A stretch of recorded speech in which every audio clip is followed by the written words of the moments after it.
What's poppin', y'all? It is your boy, Gardi3, and welcome to Coffee and Sports, the morning show.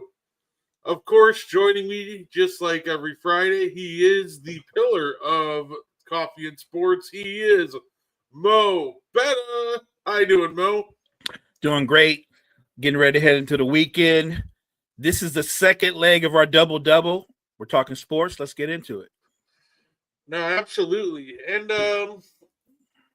I figure, why not start with kind of where we left off last night? Last night we had and one. We were talking some NBA, and figure we hit off with a quick NBA topic right off the bat. Did you see ESPN? They dropped their top 100 NBA players list. I did see the list, and I found the list to be very interesting. So, fair enough.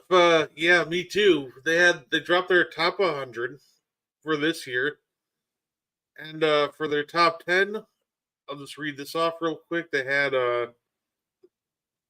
number 1, Jokic. Number 2, SGA. 3, Luka. 4, Giannis. 5, Wemby. 6, Anthony Edwards. 7, Steph. 8, LeBron. 9, KD. And 10, Jalen Brunson. Which is an interesting top 10 to predict for sure. What are your thoughts on their list in general, Mo? I think overall it's a good list.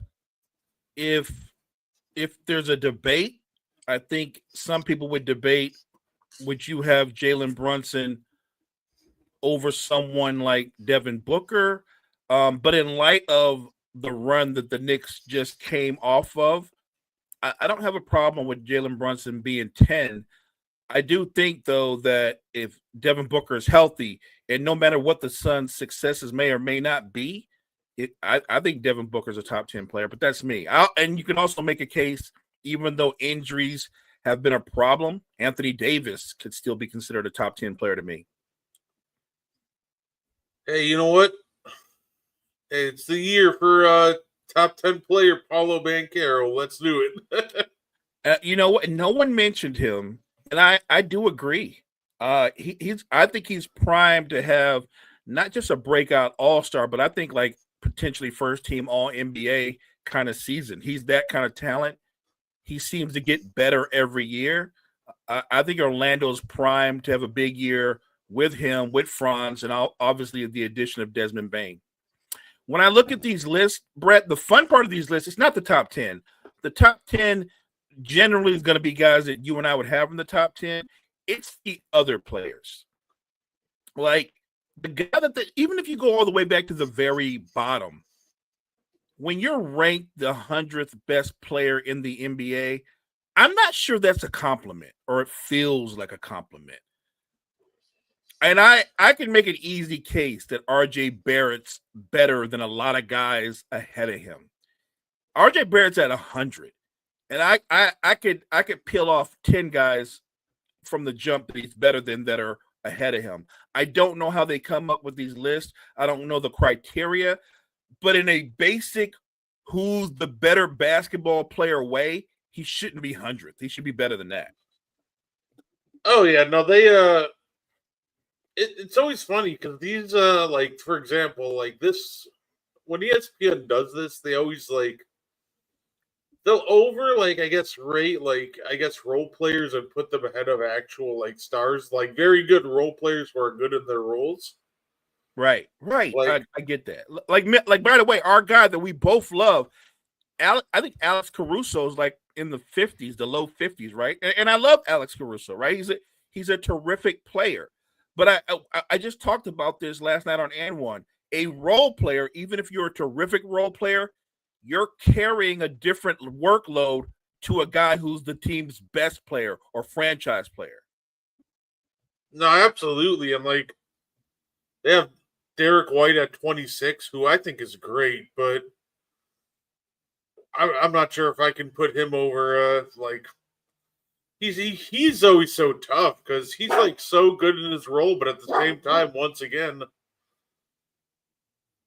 is he better than like maybe a star level player, someone who has a way bigger role than him, like a Trey Young, or like I always find that conversation to be interesting.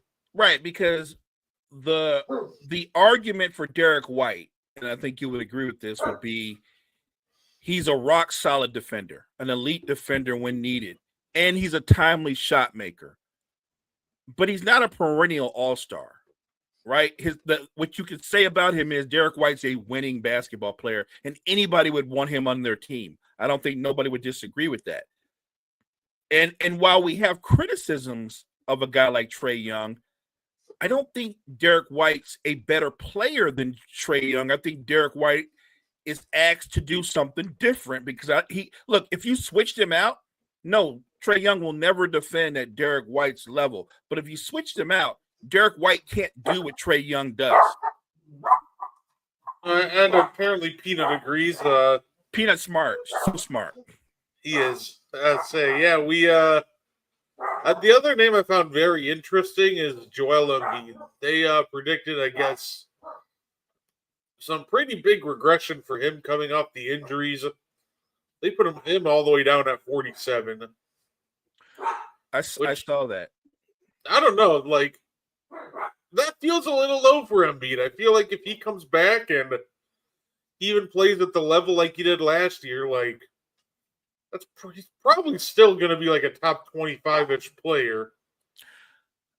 And again, I don't know the criteria. If you're going to preface this with he's often injured, so the assumption is he'll be injured again and miss a significant amount of time, then I understand. But if we're talking about his skill level, even though clearly he's lost some athleticism, let's say he has a relatively healthy season. If he's healthy, relatively healthy, he's a top 15 player. So, yeah, and it's tough to make the argument that they're ranking too much on health because they also have, like, Kawhi Leonard top 20. So right. I saw that. And that was how I was looking at, like, so you're going to kill guys like Anthony Davis, Joel Embiid. There's a couple of others who have struggled with injuries. But Kawhi's all the way up in the around 20. Nobody struggles more with injuries than Kawhi Leonard. Hey, maybe the guys at ESPN are just environmentalists. They really like trees, so they gave Kawhi the benefit of the doubt. Well, look, Kawhi and the Clippers got their own issues. But the way that the NBA is dragging their feet, from what I saw about that investigation might not be done until well after the season. That is the most coincidental thing, or right? Coincidental, like All-Star Game just happens to be in LA, and now they're like, oh well, we gotta take our time with this Kawhi investigation. Like, I feel like if this was like a lower, like even slightly lower level player, or if the All-Star Game even was in like Chicago, like I feel like this is a different story, like because it's a pretty big deal to circumvent the salary cap like they're doing. Agreed. If this turns out to be true. So agreed. I feel like if the All-Star Game was anywhere else, then this whole thing would be taken care of so much quicker. I agree with you. Look, when a spokesperson for the league gives you that, well, you have to understand we have to do our due diligence. This allegedly was going on around 2021. And so we have a lot of files and information and things of that nature to go through. I understand that. But because it's such a significant accusation, it should not take you beyond the All-Star Game or even longer, because that's what they're saying. I find that beyond suspect, and I think that threatens the integrity people have, or the faith that people have in the integrity of Silver and the powers that be in the league head office. You can do better than that, and I get it. You want to do your due diligence, but this is serious, circumventing the salary cap. And again, it isn't exactly like the Joe Smith situation, but it damn sure is in the same neighborhood. Let's say, yeah, and it's something they're gonna have to drop the hammer on. Otherwise, if you don't, then all of a sudden every team's just gonna set up a shell company for these like superstar level players and pay them under the table. Like they're gonna have Giannis. I can see the Bucks having Giannis be a consultant to a lawn company or something, and all he's got to do is basically show up, wave a couple of times, and that gives him an extra 11 mil. Like, I mean, that if they don't do something like that, why wouldn't every other team go, well, if it's okay, no problem. We can find all kind of like fake jobs that you don't have to show up for. Absolutely. What's up, Damon? If we're talking about injuries, then LeBron shouldn't be in the top 10 either. I mean, I think there's an argument going to be for that. I think there's a real chance that LeBron just falls out of the top 10 into like that 11 to 15 range this year. But every time I predict that, he also just seems to defy Father Time again. So I'm kind of where you're at on this. Is I thought 2 or 3 years ago, well, eventually he's going to hit a wall and not be as productive. And yet here we are. Even ESPN recognizes that, barring injury, he's a top 10 player still. Give the guy credit for that.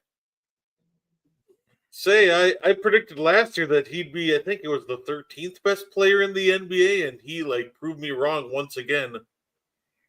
I would say it's funny because he's definitely at the point where top five's out of the conversation for him. But the fact that he's 43 and still playing at a top 10 player in the league level is absurd. But the crazy part is, Brett, it's not just him. Steph's going to be 36. Durant's going to be 36, 37. And these guys are all in the top 10. They're all still playing at elite levels on the other side of 35. That's crazy to me. Yeah, no, because you never really saw anything like this, right? Back in the day, well, to be fair, back in the day, once you hit 31, you were just toast. A lot of guys were toast. Yeah, facts. And so to see guys playing well into their 30s, I think, look, again, obviously they've come a long way with nutrition and training. The travel's better. They get better rest. All those things are factors. But that's still impressive to me that with all the young talent that we have in the current NBA, as much as we want to talk about Paolo or look at Anthony Edwards and guys of that nature, here's Steph Curry, here's Kevin Durant, here's LeBron James. They're all top 10 players. KD is another injury-prone player that shouldn't be in the top 10 also. I actually think KD is going to be pretty comfortably a top 10 player this year. I think he'll be in the that 5 in that 6 to 10 range. But we're talking about a guy who's still an elite offensive weapon who the only thing he really did for himself is get himself into a even better situation. So he's not going to have to burn that much energy on the offensive end. Maybe he can save some for the defensive end. I think that we're going to see just a better version of Kevin Durant than we did last year. And I think that is just pretty comfortably maybe the 8th best player in the NBA, somewhere in that conversation. I would agree with that. And look, Houston obviously just suffered a really tough blow losing Van Vliet for the rest of the season. So will that affect them? Yeah, it'll affect them greatly. Because now you need another floor general. You need another guy to get everybody into their spots. Not to mention, he's a high level shot maker when needed, and he's a leader. So it impacts them because they're already talking about Amen Thompson playing point guard. Our guy Reed Shepard's going to get an opportunity. So I think they do have questions at the point, but when I look at their roster top to bottom, I think they'll find a way with what they have on their roster. Because KD can be a secondary playmaker. So I think they have enough to offset the loss of Van Vliet. And when you're the Rockets and, you can actually, and you can also make up for some of that with Sengun being a very good passer from the center position. I mean, he can't dribble, but as long as you get the ball into the half court, you can run a lot of high post stuff for with Sengun with his playmaking. So I have a question for you. When you look at the current NBA, and then we talked about this a little bit on M1, and you look at the crop of big men that we have, we just did our big man tier, center tier guys on N1. So check it out on the N1 page. Right now, Brett, because we have Joker standing alone. And obviously, if Embiid was healthy, he would probably be just a notch below Joker. But I guess what I'm trying to ask is this crop of bigs that we have right now, throw Wemby in there, is this the last crop of great big men? Because I don't feel like there's another wave where you're going to see 6 or 7 really great big men coming forward. Like, I'm not saying the league's going to get so small that a guy will be 6'7" playing center, but I think the big man that dominates from the post, I think that's gone. It really does kind of feel like that, right? Because we have our couple like that still dominate from the post, and Jokic and Embiid. The thing with it's interesting because now when we look at guys who really play well from the post, that just shifted from centers to more forwards and even guards. Yeah. If you can't play make from the post, you're probably not going to be posting up all that much.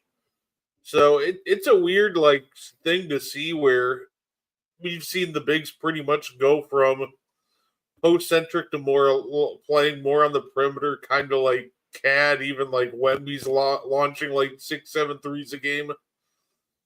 So yeah, no, it really does feel like the next era of bigs is going to be so interesting to me because I feel like we're going to get a lot more like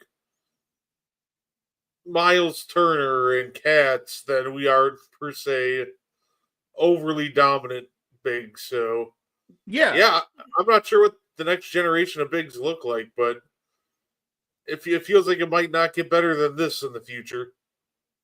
I think it's going to be so different. And I know a friend of mine was saying like, no, there are going to be more guys that are going to be of the Wemby model. And I pushed back and I said, I don't think there's going to be 6 or 7 Wembys. I think that model is a one-off.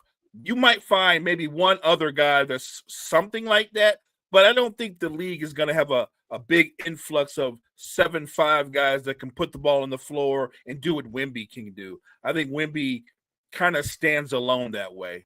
I do think that centers are going to be more specialized going forward because the league more or less has been dominated by perimeter players anyway. Obviously, Joker, and Embiid and Giannis and guys like that are more the exception than the rule. But my whole thing was when Joker and Embiid and Giannis are gone, are they going to look, I guess, more like you said, more like a Miles Turner, more like a specialized player than the guy that you can throw the ball to and go, get me 26, 28 points and 12 rebounds. I think that guy is gone. Yeah, it's so interesting because the thing with like your Chets and like what you're like skinnier frame like centers who are more like playing on the perimeter. The funny part with that is, what do they end up doing a lot of the times with that kind of build? They put them at power forward. They do, and that always gets me because they always just seem to be better as a weak side rim protectors. So yeah, it'll be interesting. I think they'll be more specialized going forward. I think obviously at some point maybe we'll get maybe another like small wave of guys that will be at the top of the league again, but I don't think we'll have it better than like even like a couple years ago when we still had Prime Embiid and Jokic and Anthony Davis all battling in top 10 player in the league talks, and 2 of them are in MVP talks, and then you have Giannis. Like I'm gonna say this era of bigs, I think, is just a lot more special than people gave it credit for. No, I agree. And that's why I root for Embiid to be healthy so that we can get another 2 or 3 years of a healthy Joel Embiid to appreciate what he can be when he's right. You got to appreciate what Joker's doing right now, what Giannis is doing right now. I'm a big fan of guys like Domantas Sabonis and what he brings to a team, what Miles Turner brings to a team, because they have great value. But I don't think either one of those, even though Sabonis is more of a numbers guy, I don't think either one of those guys are dominant players. I think they're the kind of specialized players that can help you win if they're not your best player. Hey, you know what? Absolutely fair enough. And we you know what? We also got some NFL to talk about. We had a game last night. The Seahawks and the Cardinals, and it was a crazy game. It came down to the wire. There was as soon as the Cardinals looked almost dead and buried, they stormed back. But some bad special teams cost them in the end, and they came up just short, losing on a walk-off field goal. Mo, what were some of your takeaways from last night's game? I thought it was a bizarre game because it was so boring at one point. I thought, well, Seattle's just they're just grinding them down. It's almost like they had put a sleeper hold on the Cardinals, and we're like, they're winning. They've got total control, and their offense stalled. And before you know it, Arizona makes a couple of plays, and they're back into the game. Look, it ended up being entertaining in the end, but anytime if you're an Arizona Cardinals fan, if Kyler Murray has to drop back 40 times, you're not winning. You're not going to win. He's not that kind of quarterback. And the one really big play he made to kind of get things rolling was when the Seahawks pushed up and they weren't disciplined in their rush lanes, and he took off for 29 or 30 yards. I find Kyler Murray incredibly entertaining. And yet at the same time, I'm firm in that you're not going to win. And when I say win, I mean you're not going to be a perennial playoff contender. You're certainly not going to be a Super Bowl contender if he's your quarterback. Special teams mistakes costing games again. Absolutely. Like if you're the Cardinals, you got to know to get that ball. You got to kick that thing into the landing zone. You can't just hand the Seahawks the ball at the 40-yard line. Like that, that was just rough. And you do all that work just to pretty much put them, 20 yards away from a game-winning field goal. Okay, so Marvin Harrison Jr. had a great second half of the game last night. I'll give him all the credit in the world for that. However, that being said, I can't put all of the blame for his slow start to his career on Kyler Murray. Like, look at the game last week in San Francisco and the first half of this game. Kyler dropped him some gems, some great balls, and Marvin Harrison Jr. just flat out couldn't catch. He had multiple awful drops last week. The first half, he literally caused 2 interceptions because he couldn't catch. And while I'm glad he bounced back, I think I'm going to push back on the notion that Kyler is ruining his career because I don't think we can put that all on Kyler. A lot of that is just on Marvin Harrison, and I think it just was mental with him. I think the second half of last night's game was so big because it looks like he finally got over his almost got over whatever was plaguing him, like his mental hurdle that was just in his way this entire time. So I don't think that Kyler was ruining his career per se. I just think Harrison Jr. just almost had a mental block, and it almost felt like in the second half of last game we saw him finally fight through that and start looking like the number 5 overall pick. I agree. Kyler Murray is not ruining his career. He's just struggled with drops early in the season, but he looks so much better in the second half. when he went up and he attacked that pass and where he on the touchdown play, that looked like Marvin Harrison Jr. So hopefully that play will be the play that elevates him and takes him going forward for the rest of the season.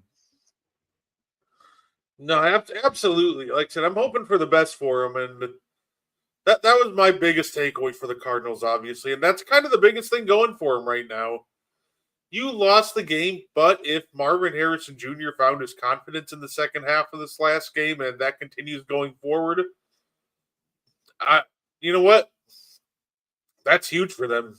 Maybe that now they can compete for the division. Granted, it'll be really hard because their only 2 losses have been divisional, which is massive in these conversations. But you know what? If you get Marvin starting to play like the high lottery pick that he was drafted to be, at that point, anything's possible.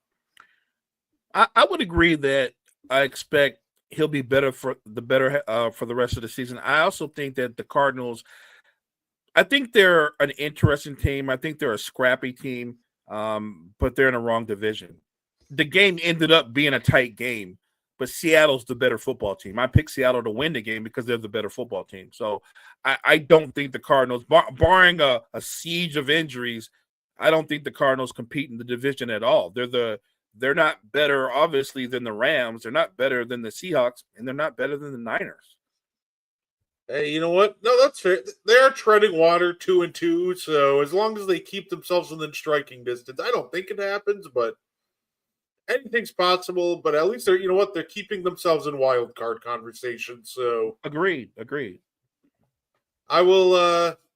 I'm not buying stock on them making the playoffs this year, but top 5, Harrison playing like he did last night in the second half of that game will go a massive way towards it.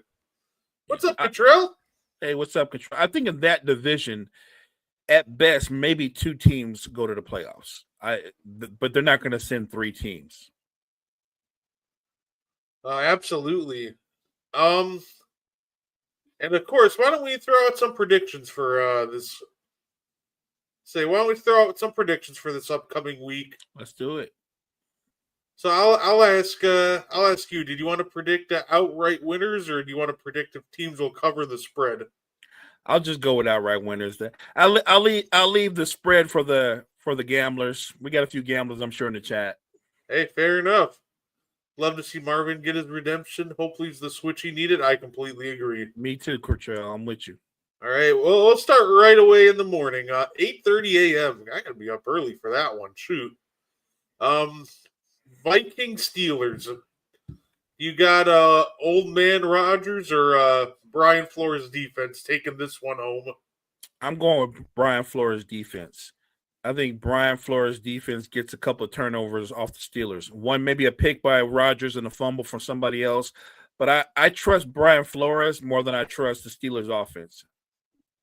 I agree with that. Look, as much as I would love for the Steelers to win, anytime a division rival loses, it's a great day for me. But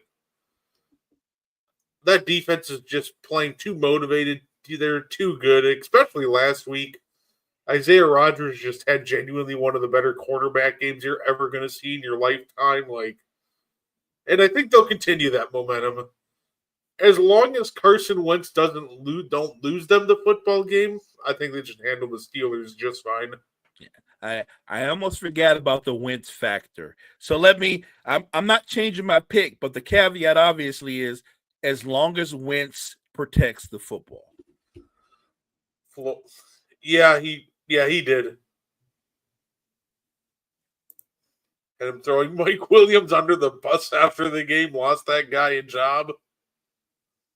Yeah, that was quite the saga, that's for sure. Rodgers and the Vikings, I got a tie. I hope both teams lose. I say it's funny. I'll always cheer for Aaron Rodgers. Is somebody that, as long as he's playing football, I'll always cheer for that guy. So I say I'm hoping he wins, but I'm not confident in it. Now, coming off an upset of the Green Bay Packers last week, we have the Browns this week taking on the Detroit Lions. Do you think another upset's in the works, or I think the Browns defense keeps it interesting, but the Lions offense will even if they control them, if the Lions offense scores 20 points, I think that's more points than the Browns offense will ever be able to muster. So no, I think the Lions win. And as much as I hate to say it, I agree with that. I think the Lions win. I think they win pretty comfortably. I think the Browns defense will. I think they'll keep it close, but I don't think the Lions will ever feel threatened. It'll be like a similar situation to last week, except I don't think the Lions will. Blow the game down the stretch like Green Bay did. So Great. come on, Mo, give me the Browns. Let me down.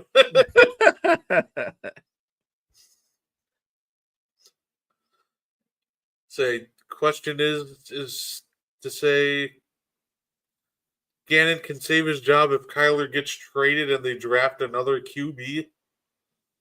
So okay, I don't maybe. think so. I don't think so. I don't think so. The challenge with this is when we're talking Kyler Murray, he's not a bad quarterback. He's actually I would say like middle of the road quarterback. Like he's in that 11 to 15 range, but I think I'd almost put him closer to like 15, right? Than 10. The challenge with just drafting a quarterback is you're going to be hard pressed to find somebody better than Kyler Murray. And that's the challenge. It's so funny. He does get a lot of hate, but even finding a consistent top 15, quarterback in the league, it's not an easy task. So you can try to trade Kyler, but there's absolutely no guarantee that his replacement's going to be better. In fact, you could be setting yourself for even more disappointment. Look, I'm not the biggest Kyler Murray fan, but it's not because I don't recognize him as a talent. I would, and let me argue this in his favor. I think it's easier if you draft a running back who can be a 1,500-yard running back and complement Kyler Murray. Like if you have a running back, if you can get like a Bijan Robinson type or someone of that ilk, and I know Bijans don't grow on trees, but if you can draft that kind of special talent and what I meant to say is make Kyler the complement to that talent, I think that would give you the best version of Kyler Murray. That I think it's easier to draft a great running back than to go out and find your next franchise quarterback. Even if you got someone like a Tyler Algier who is running for 1,000 yards before Bijan, like that'd make it so much easier for him. Yeah, I just think it's almost underrated, like how hard it is to find even some of these quarterbacks who blasted like so consistently, right? Like people pick on like when he was on the Vikings, Kirk Cousins, like, oh, they should get rid of Kirk and move on to a rookie. It's like, well, be careful what you wish for because J.J. McCarthy has not looked good so far this year. And now you're on to Carson Wentz. And look, J.J. McCarthy's had one good quarter and 7 bad quarters. So I get he won Offensive Player of the Week in Week 1. He should not have been Offensive Player of the Week in Week 1. So he's been overall bad this year. Carson Wentz. So I think almost like Minnesota kind of showing how hard it is to, get that level of quarterback play back. Say a lot of people, will blast even someone like Dak Prescott, but I would love to see them go to, their backup for a couple weeks, and it'd be hard pressed to even find somebody, at that level. So overall, I just think it's just very hard to find even a middle of the road quarterback. Is my point. It is, and I agree with you about JJ McCarthy. What I would say about JJ is this, though. This is essentially his rookie year, but I feel like it's okay if JJ needs to sit for another season. It really is. That not everybody develops or is ready at the same time. And if you can bring out a Carson Wentz and he can be as good as JJ was at a minimum, why wouldn't you leave Winston as the starter? Because look, from a talent standpoint, I get all the bad things about Carson Wentz, but the good things about Carson Wentz, what do we say? Still an elite arm talent, can make all the throws. His problem is he puts the ball in harm's way. He does, because he'll make a throw that he thinks only he can get away with. He's very Brett Favre like. But I think if you're looking at the Vikings and the way they're built right now, because to me they're built to win now, unless he looks horrible, I don't know if I bring JJ back in for Wentz. Is McCarthy him, Sijin? I don't think so this year. I don't think he's the answer this year. Maybe next year when he has another full year under the system. I just think JJ McCarthy needed more, like, he needed Jordan Love time. Like, sit him for maybe even sit him for 2 years and let him learn and just suck in the speed of the NFL, because that just seems to be the problem for the most part. Everything just seems so fast for him right now, and I agree. He looks completely lost out there when he is out there. We're so blessed as a Packer fan to never have QB problems. Hey, we had a very unquestionable first 6 weeks of Jordan Love. So that was a really rough 6 weeks. It's Green Bay just does it right. They have this whole saying of draft a position before it becomes a position of need. And I think that's the right way to draft. Don't draft your franchise quarterback when you need a franchise quarterback. Draft your franchise quarterback while you still have your other franchise quarterback and let him learn from that guy. Don't draft an edge rusher when you need an edge rusher. Draft them while you still have edge rushers so they can sit and learn and get up to game speed. The Packers, just at the end of the day, if more teams would have just adapt that mentality and start drafting positions while they're still strong at that position, and you can sit your rookies and they can, take their time and learn, I just think so many teams would be much better off.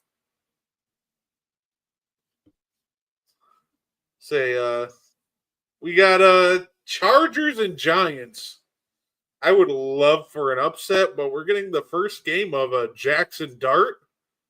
And like I said, I'm hoping for an upset because it'd be a lot of fun, but I think the Chargers win, and I think they win pretty comfortably. I think the Chargers win as well.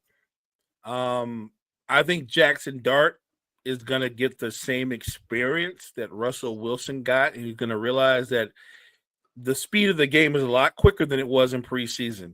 And he's gonna take off. He's gonna get a run here and there, and then somebody's gonna hit him because he doesn't protect himself when he runs. And so, if I were the Giants and I was hell bent on starting Jackson Dart, I wouldn't start him this week. They're going to. I would have held that start off until they played the Saints. I think the kid has talent, but I'm not gonna make a leap and say he's going to be the next best this or that. Because the preseason isn't all about finding the next guys. It's about finding the guys that can actually play and contribute to the roster. I don't know what Jackson Dart is. I know that he's young. I know they drafted him to be their quarterback of the future. We're about to find out what he is. But I want them to keep that same energy if he struggles that they do with other people. I think too, it's going to be the most almost, let's say, boring. I think it's going to be really boring to watch him in his first game, because I think the big thing too is it's going to be such a simplified game plan and I think that's going to really help the Chargers a ton too. I feel like it's just going to be a lot of RPOs and quick screens, just not just to make it easy for them.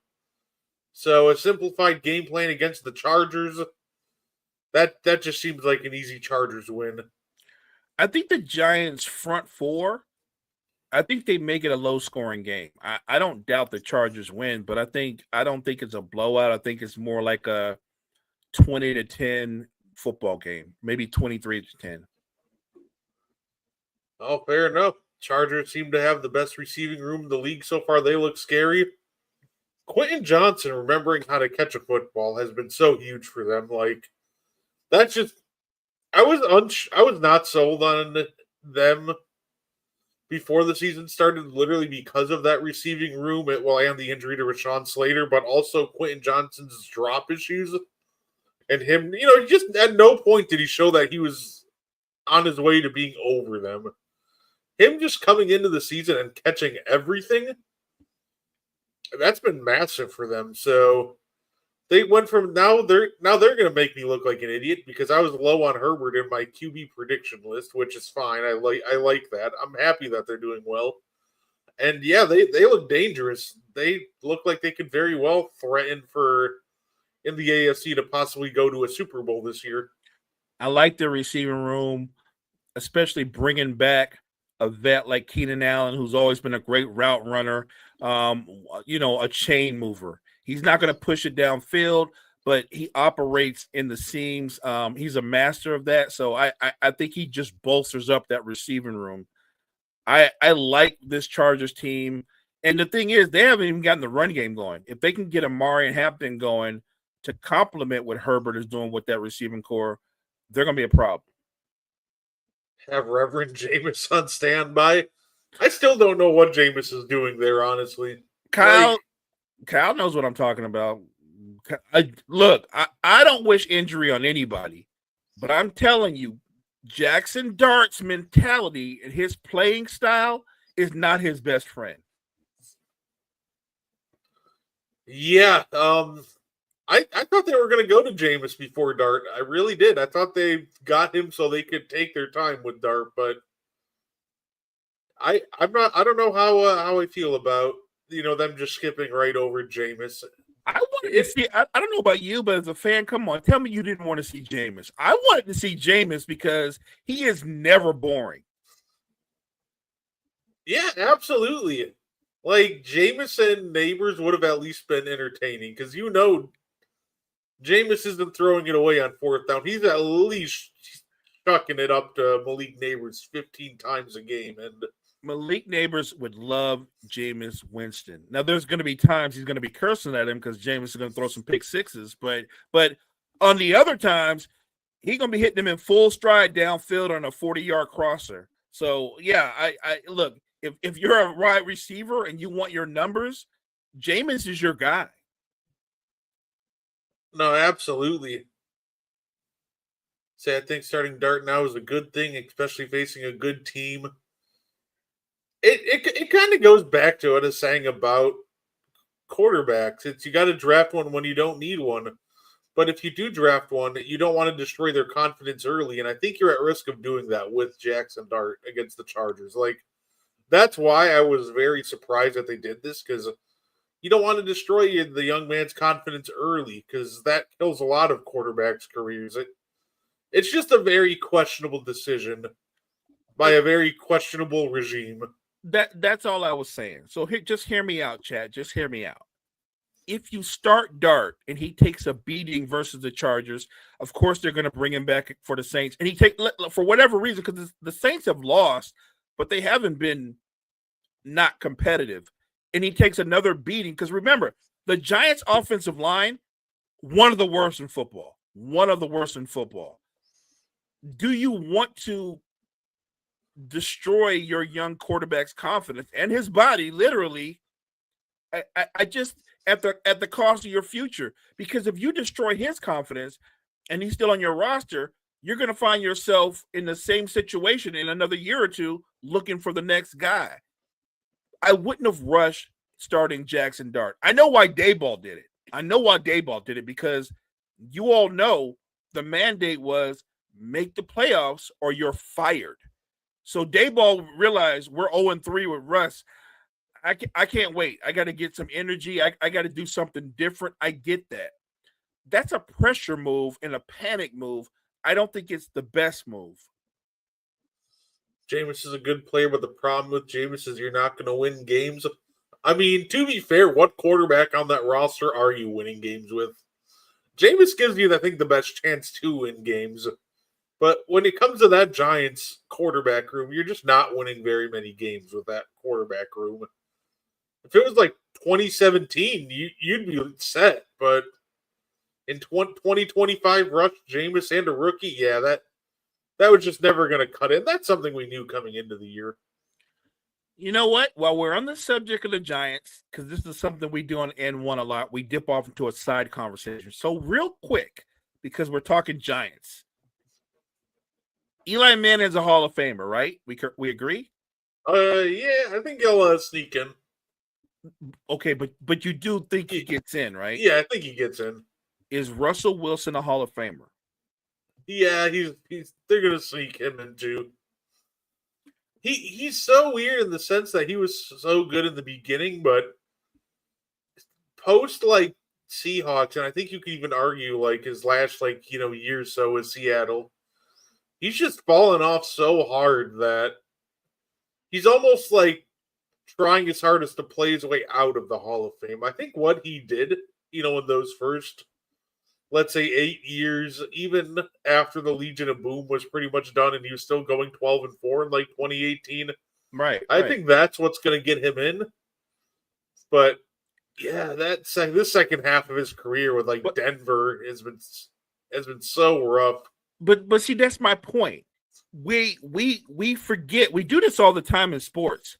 We do it with all kind of stars. We talked about this last night. People act like Russell Westbrook was never in his prime and he was never a superstar because of the way it's looked the last 4 or 5 seasons. They did the same thing to Dwight Howard his last 5 or 6 seasons.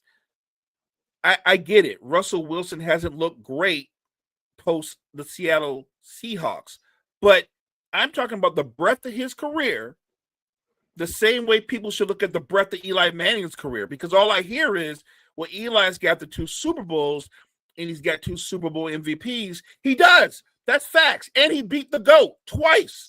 No argument. I get all of that. But those 2 seasons weren't his entire career. The rest of Eli's career, if you took away the 2 Super Bowls, you just said, look at the rest of his career, we would not be having this conversation.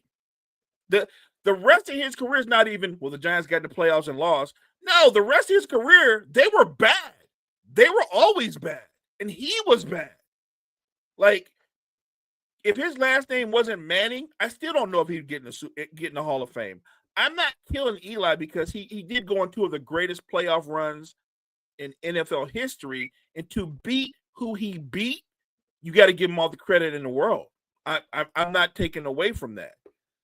But that's not your whole career. I'm looking at their careers. And I heard somebody say this morning, well, why do we look at Pro Bowls? Just because Russell's been to 10 and Eli's only been to 4, that means nothing. I think it matters. They've both been to 2 Super Bowls. Eli just happened to win both of his.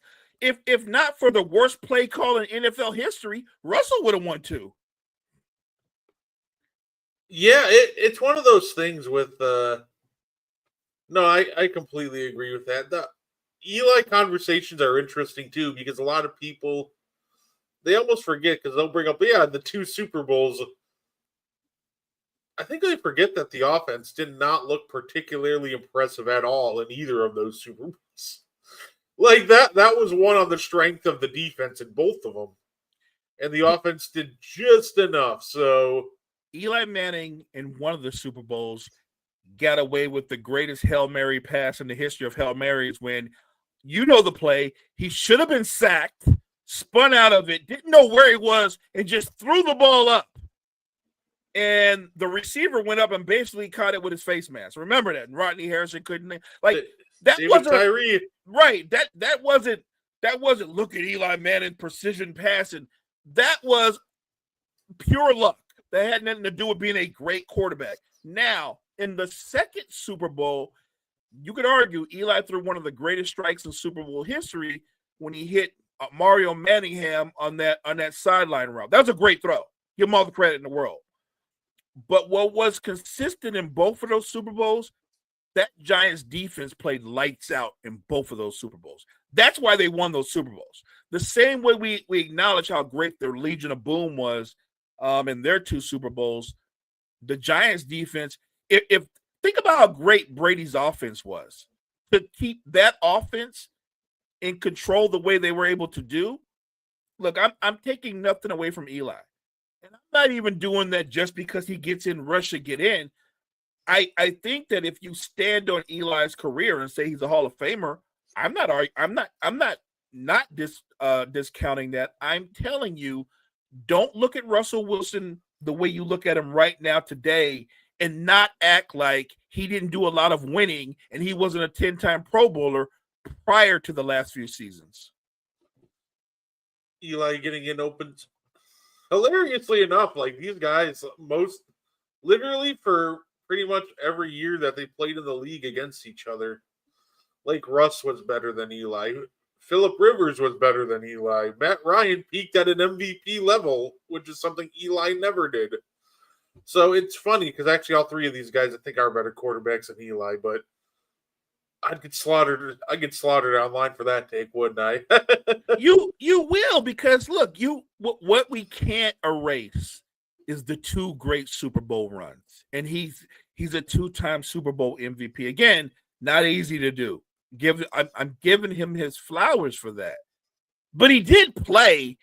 He did play more than a decade with the Giants. Tell me how much winning they did in between those two runs. Say no, absolutely. Russ wasn't all that good with the Seahawks either, in my opinion. The only reason he was looking good in Seattle because he had a dominant defense and a good O line. Well, did he have a good O line, or were they good because he can move? I'm gonna say you're discounting he. I know he can't move now, but you're discounting his ability to break the pocket and hurt you with his legs. Yeah, I think the idea that he had a good O line is pretty funny because his O line was something I was never impressed by. His offensive line, I think, was serviceable, which is more than you can say with some quarterbacks. But I think that's what put him in this good conversation. I think they were serviceable, plus Russ could move and escape a lot of pressure, so he didn't take as many sacks as a lot of quarterbacks did. So I think that just made them look a lot better than they actually were. So I agree to an extent. Like they were good, but I think a lot of that good comes from the ability Russ had to just make things happen with his feet and avoid pressure by himself. And let's factor in one more thing when we start talking about the Hall of Fame. I do think, even though it shouldn't matter, the perception of how the media and fans see you and your personality, I think it does matter. Eli's a very affable and likable guy. He is. He's funny. He's showing you he's got a great sense of humor. He's in all kind of commercials. Jory came on the show yesterday in the morning show, and she pointed out something that I 100% agree. There's something about Russell Wilson as a person that's unauthentic. There's something about Russ that while he doesn't say anything wrong, he hasn't done anything wrong. There's something about him that makes people not like him. I think he just feels he's very corny. Like his first ever Broncos country, let's ride. I think started all that. I'm like, oh no. Well, look, everything he did. If you can ever do everything wrong going to a new team, Russell Wilson did that. He not only went there and got his own office, didn't train with the teammates, had his own training staff. Like, if you want to alienate your teammates from the jump, he did that to perfection. My problem with Russell Wilson is I don't know him. So I only judge him as the football player. But I've heard ad nauseum how corny he is.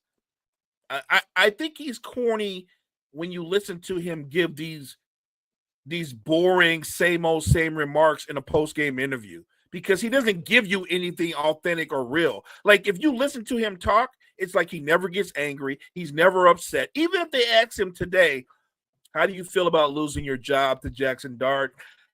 I guarantee you he gives you, well, I'm just here to support the team and do what's best for the team. Not say what a real guy would say, I'm not happy about it. But I understand, and I'll stay ready. That would be honest. Russell doesn't give you nothing honest. Russell's Jay Cutler 2.0 is crazy work. Oh my God.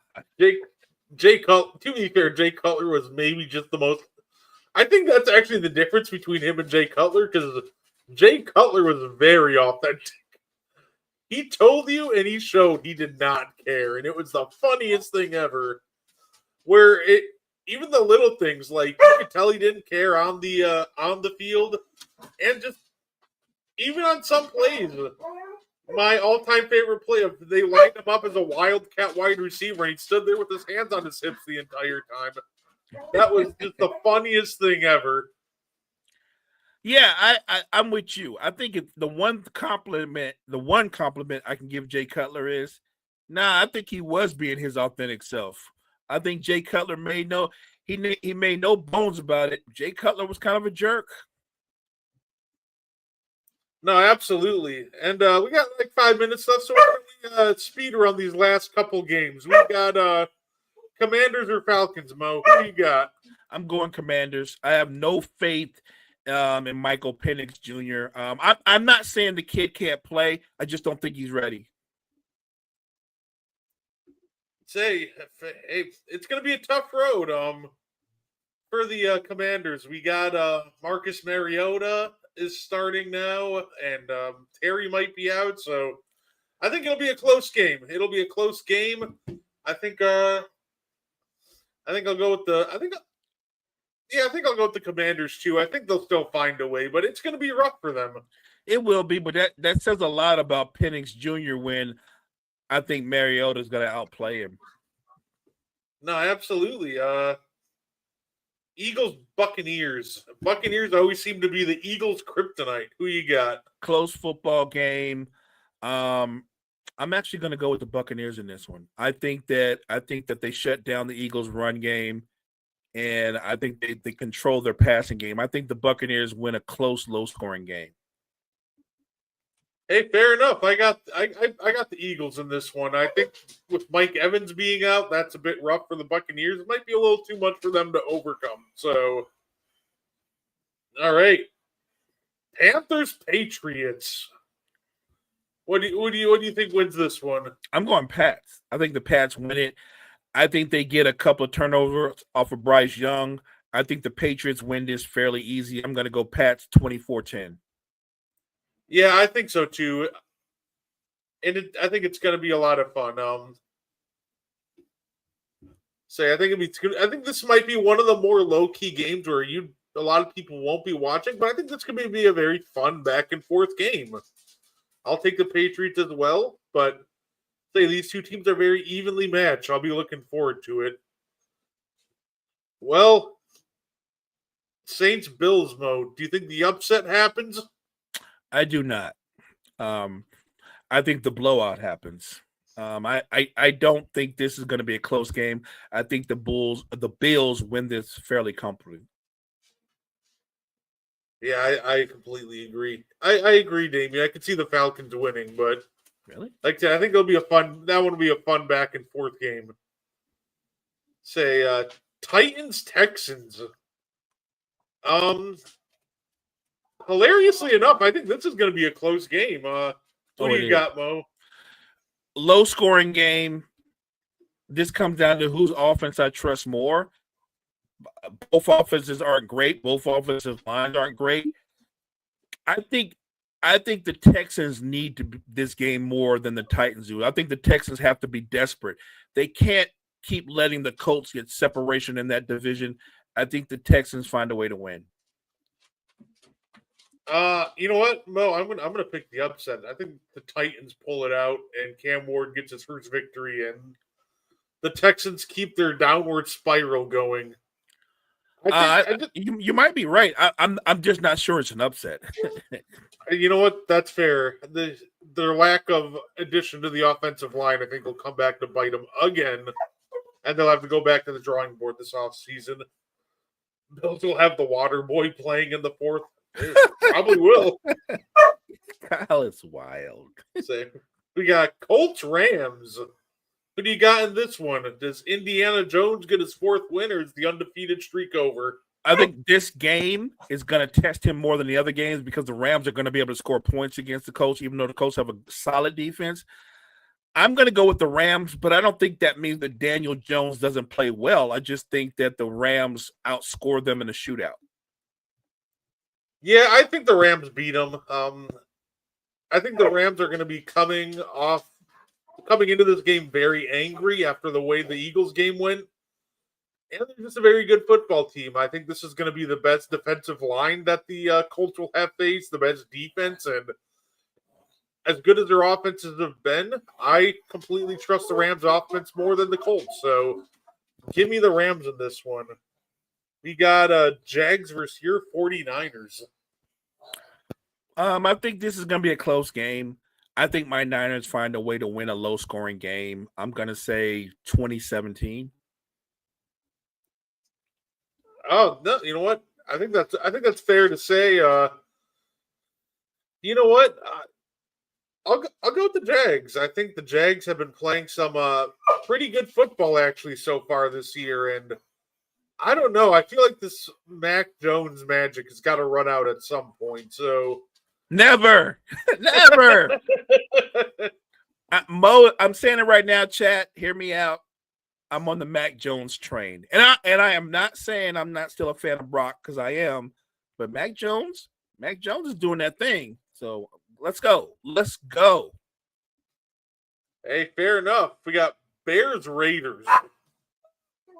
Ooh. I know a lot of people think that I'm hard on Caleb Williams. I'm rooting for the young man. And you know what? I'll prove it. I'm going to pick the Bears to win a close football game, but I think Caleb plays well. I think he finds a way to get it done. I think Johnson is going to call a great game. Ben Johnson is going to set him up for success. I don't think the Raiders offense has any continuity. I don't know what they're doing. They can't run the football, and Geno has looked more like Geno from previous years than recent years. So I'm definitely going with the Bears. I actually agree. I'm not a big fan of the Raiders. I think Ben Johnson and Caleb Williams found a game plan that worked for them last week. They seem to be somewhat finding their stride. I think they found it offensively, actually this year. I don't think they've looked bad, and I think that continues versus the Raiders. It pains me to pick more division rivals winning, but I think the Bears do pull it out. We got Ravens Chiefs. Who do you got in this one, Mo? It's a big game because somebody's gonna come out of this 1-3. I think it's a good game, a close game, but because it's a close game, I'm rolling with Andy Reid in 15. I'd say I'm going the opposite direction in this one. I'm going to go with the Ravens. I feel like at least the Ravens have shown me they have a championship level offense. The Chiefs just haven't shown me anything in offense that I feel comfortable with. I think both defenses will bounce back and play very well, and I think it'll come down to who has the better offense, and I think that's what's going to put the Ravens over the edge. So give me the Ravens in a close game that they'll barely pull it out. Yeah, I don't doubt it's a close game. But what I would say about that Ravens offense, that Ravens defense is the medicine that the Chiefs offense needs. Pacheco should have a field day running the football. I agree. Say Packers Cowboys, Mo. Who you got? I'm going Packers. I'm gonna throw one more thing in there. I think Micah gets 1.5 sacks, but a lot 1.5 sacks, but 6 or 7 pressures. Yeah, I think this game is just a beatdown. I don't think it's going to be very close. I predict a very comfortable Packers victory. I think they'll be coming off angry too after the way the Browns game went. So, yeah, give me the Packers. It's going to be a great week for the NFC North. I think every single one of the teams wins this week. You know what? I just thought about that. You're right. I think the division is going to have a clean sweep this weekend. You're right. I agree with that. And the last 2 games, Mo, because apparently they don't want to give us any reason to tune into Monday Night Football. We have Jets Dolphins. Ooh. I'll go with the Jets, but I don't feel good about it. I'm also going with the Jets. I'm not even sure I'm going to watch that game. If I had a choice, I'd probably tune into Monday Night Raw instead. instead of that game. There you go. Done deal. Don't worry, an hour later you can watch Bengals versus Broncos. Yeah, that's a banger. I'll probably watch the first half of that at best. I think the Broncos defense completely annihilates that Bengals offense. I think they get at least 2 or 3 turnovers off of Brown. I don't think this is a close game. Yeah, absolutely. I'll take the Broncos in this one as well. Say that being said, that's all the time we have for today, Mo. Anything you want to add before we get up on out of here? Thank you guys in the chat, Damien, Kyle, ECJ, the rest of the crew, ECG. We appreciate you guys. Thanks for showing up. Guys, make sure you check out all the great content that we have at Wire to Wire Network. Wire to Wire Network. Appreciate you guys. No, absolutely. It was a lot of fun predicting all the games. It's going to be a great weekend of football, and looking forward to it. You can catch Mo next on the morning show on Monday morning. You can catch me and Mo next Tuesday night for the Meaty Boys podcast. And I'll say next Thursday on Ad One we'll be doing a tier list predicting how we think the forward room will play out next for 2025. So be sure to tune into all that. It's going to be a lot of fun. That being said, we thank you guys very much, and we hope you guys enjoy the rest of your night.